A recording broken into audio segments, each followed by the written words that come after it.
Hey, I'm Doug. Welcome to Backcountry Pilgrim, a channel all about hiking, camping, backpacking, and the gear that goes with it.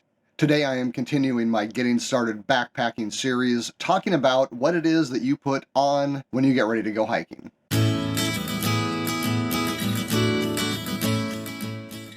Alright, now let me say first that I have made several videos about most of the things I'm going to be talking about here.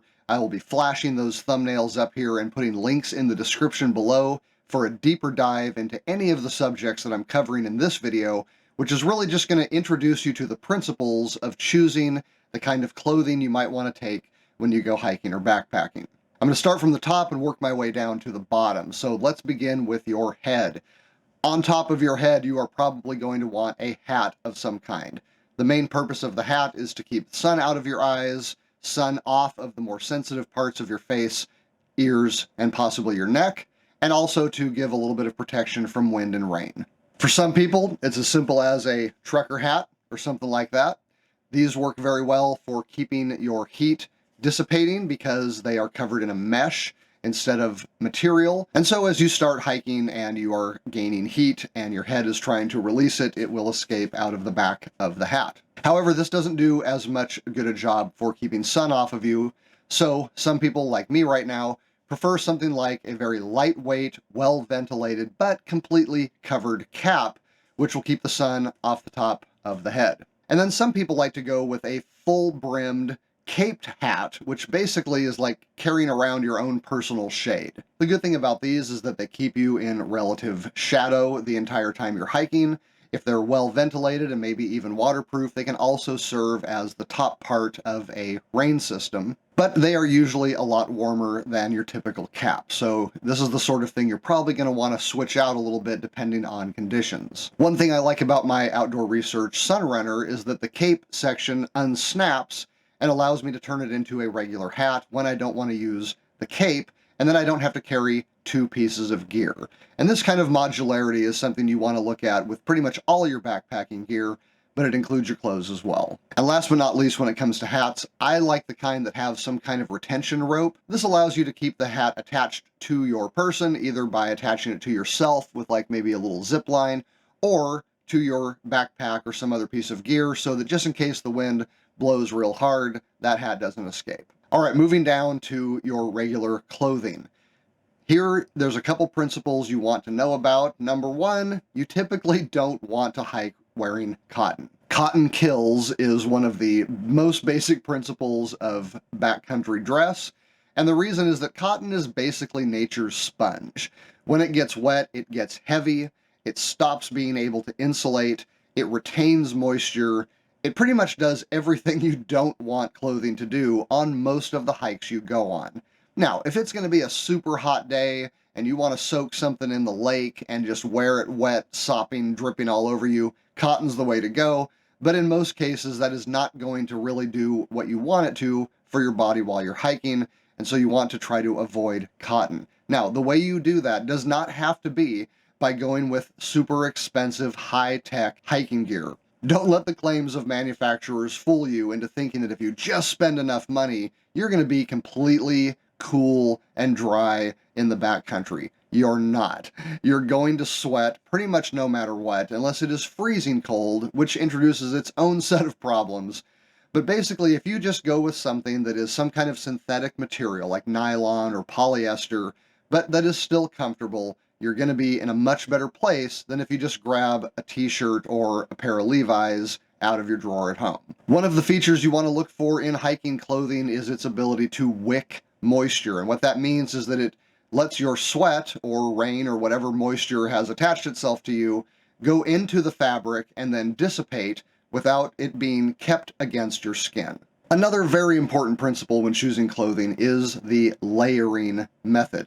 And by layers, what we mean is that instead of trying to come up with a complete outfit for every single possible weather condition that you might run into in the backcountry, and there are often several different ones per day, the layer system allows you to change things up kind of on the fly and without carrying a whole bunch of extra weight in your pack. The first layer of a layer system is called the base layer, and essentially this is what is right up against your skin and just kind of keeping you from being naked. The base layer is incredibly important because if it isn't right, a lot of other things can go wrong. Basically, what you're looking for is, again, something that is not cotton, something that can wick moisture, and is also fairly form-fitting. Your base layer is sort of a replacement for your skin. A well-fitted base layer is going to keep your skin from touching itself and rubbing and causing chafing, and it's also going to be trying to remove moisture from your skin, which it's not going to be able to do if it's just kind of flapping around. So while the base layer shouldn't be tight necessarily, it should be fairly form-fitting. The next layer above your base layer has to do with insulation. It's your warmth layer. This is what is going to sort of regulate your temperature while you're hiking. And that's another reason why the base layer is important, because if you start to overheat, you want to be able to shed that layer and still be dressed while you're on the trail. Your insulating layer needs to be able to fit under the third layer, which is your protective layer. And this is what keeps wind and rain from getting to you and getting through those other layers, soaking you out and possibly freezing you to death. Being wet on the trail is not usually that big of a deal unless the temperatures really drop or the wind kicks up. In that case, you can be in trouble even on a moderately cool day. So your protective layer is there to keep the rain and wind from penetrating the other layers. Now, again, there are some high-tech claims out there. You can spend a ridiculous amount of money on this protective layer, and generally people do it because they think that it is going to somehow make them completely comfortable in the backcountry. It's probably not. I've worn everything from $1 cheapo ponchos to multi-$100 hiking jackets, and while there are advantages and disadvantages of both systems, you need to be comfortable with where you're going to be spending your money. But again, don't buy into the hype that says that there's this magic material out there that's just going to keep you bone dry and comfortable while you're out hiking. It doesn't exist. No experienced hiker thinks it exists. What you're really trying to do is just keep yourself from moving from the uncomfortable zone to the perilous, dangerous, I might die zone. Yes, something made of a breathable, waterproof material like Gore-Tex may be more comfortable in some situations than just a cheapo plastic or some other kind of material jacket. Whether it's $3 or $4 or $800 more comfortable, that's going to be up to you. You have a couple of options here, something like a poncho, which might be able to cover you and half of your legs and your backpack. For a more modular system, you may want to have a jacket so that you can switch out rain pants, rain shorts, a rain kilt. A lot of people don't really seem to care a whole lot about what happens to their legs while hiking, but they do want the torso with all of the vital organs in it taken care of on the trail. That's going to be something you're going to have to explore and check out for yourself. Another piece of gear that I personally love that maybe isn't technically part of clothing but is worn is the buff or the schmog. I've done entire videos on both of these, but a buff is basically a stretchy loop of material that can be fashioned into several different things on your body, from a neck gaiter to a face mask to a sort of hood that protects your ears. You can wear it as a bandana. You can wear it as a hat. They are pretty amazing pieces of gear. I would definitely check them out. If you're looking for something in more extreme conditions, especially heat, I would recommend looking into a shemagh, which is really one big square piece of material that you tie into different configurations. You can also soak it in water to keep you cool in the summer. It can keep dust off your face and out of your mouth when you're breathing and walking through a dust storm. They are pretty darn handy. All right, once we get down to the feet, there are even layering and material options when it comes to socks. Once again, you basically want to avoid cotton. Your feet are not a place where you want to be retaining moisture on a hike. There is also a layering option with socks. Some people like to hike with what's called a sock liner, a very thin, sheer sock that goes onto the foot first, and then you put your major hiking sock on over that. And what that does is it gives you a little bit of wicking potential to keep your feet drier, and it also gives you a little bit of sliding room in case the system isn't working perfectly. Your foot can move around and rub on things without your skin sliding around and rubbing on things, and that's going to help avoid blisters. Another option that a lot of hikers, including myself, like to wear are toe socks. What toe socks do is keep the skin between your toes from rubbing together. It allows your toes to kind of splay out a little bit more instead of being crammed into a form-fitted sock. And this gives your feet more maneuverability, and it also helps avoid blisters because you don't have skin rubbing on skin. And pretty much any time a base layer can keep your skin isolated from other parts of your body, that is a good thing. For your next layer, don't go too thick. Big, heavy wool socks of the old days are not really the best for hiking unless you are in some kind of extreme cold situation. So again, what I would recommend is a layer system. Have a couple different pairs of socks, start real thin, put on another thin one, put them in the shoe. If that doesn't work, maybe level up the thickness a little bit, but you don't want to just have the only option for your foot to be a big half-inch thick wool sock that's going to be instantly hot the minute you put it on. Okay, finally, let's talk about what you wear for protection on your feet. Your protective layer is, of course, your boots or your shoes. Now, when backpacking was young and people were regularly carrying 50 or 60-pound backpacks, you wanted to be able to go over very rough terrain without worrying about hurting your feet or your ankles, and so big, heavy leather boots were kind of the way to go. Well, times have changed.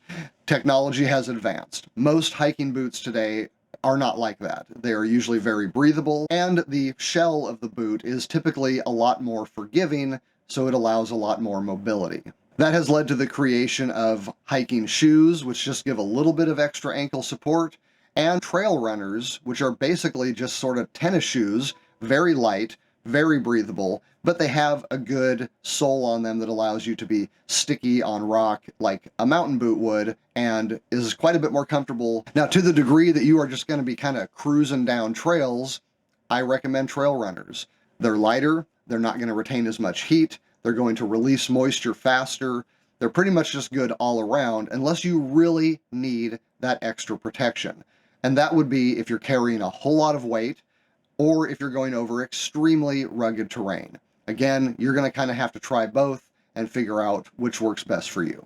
Now, what I've said so far pretty much applies to all 3-season hiking, 3 seasons being spring, summer, and fall. However, if you are going to become a 4-season hiker and also want to get out in the winter, especially at elevation, there's kind of another layer that you might want to look at, or you might want to modify some of your layers to ratchet up to winter, storm, rain, sleet, snow conditions. So for example, up top, you might want to be looking at a more insulated hat, something that covers your ears. You might want to be looking at some kind of face protection, like your buff, only something that is more insulated. Your insulation layers are maybe going to be a little bit thicker and a little bit warmer. You might want to consider going with rain or snow pants, depending on how cold it's going to be. If you're going to be in the snow, I would definitely recommend looking at gaiters. These are basically a layer that goes over your pants and over your shoes, and it doesn't allow snow or grit or other things to get inside the shoe while you're hiking. So this is kind of like a little rain suit for your ankles. For ice and snow, you're probably going to want to be looking at micro spikes to keep you stuck to the ice, or snowshoes to keep you from sinking. There is a wide variety of things that you may want to look at, but I think that in the clothing system, that should pretty much cover you for most of the conditions you're going to find yourself in. All right, well, that is my intro to clothing for getting started backpacking. I hope the video has helped. If it has, would you mind giving it a like before you go? And if you want to know the next time I put a video out, make sure you are a subscriber and you've got that bell clicked so that you are notified when new videos drop. Until next time, I'm Doug. This is Backcountry Pilgrim. Thank you for watching.